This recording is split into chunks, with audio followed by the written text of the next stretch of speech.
కనపడితే రాళ్ళు పెట్టి కొట్టి చంపుతారు. అసలు వీళ్ళు కర్మాగారం, ఈ మధ్యన కర్మాగారం అనే పేరు ఈనాడులోనూ ఆంధ్రజ్యోతిలో వచ్చింది, చదివినట్టున్నాడు, లేదా చంద్రబాబు నాయుడు చెప్పన్నాడు. కర్మాగారం ఫ్యాక్టరీగా తయారవుతున్నారు అనేటువంటి మాటలు మాట్లాడుతుంటే పోలీస్ వ్యవస్థను ఏమనాలి?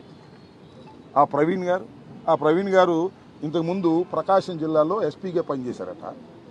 ప్రకాశం జిల్లాలో ఎస్పీగా పనిచేసినప్పుడు ఎన్నికల కమిషన్ ఆయన బదలాయించేసింది, ట్రాన్స్ఫర్ చేసేసింది. ఎందుకో తెలుసా? తెలుగుదేశానికి అనుకూలంగా చేస్తున్నాడు అనేటువంటి వైఎస్ఆర్ కాంగ్రెస్ పార్టీ ఇచ్చిన ఫిర్యాదు మేరకు ఆయన అక్కడి నుంచి పంపించేశారు. ఆ ఫిర్యాదులు ఏం చెప్పారు తెలుసా? ఈయన డబ్బులు పొందుతానని చెప్పారు. అంతగా క్లోజ్గా చంద్రబాబు నాయుడు గారికి ఉండే మనిషి, తెలుగుదేశంకి అంత అనుకూలంగా ఉండే మనిషి.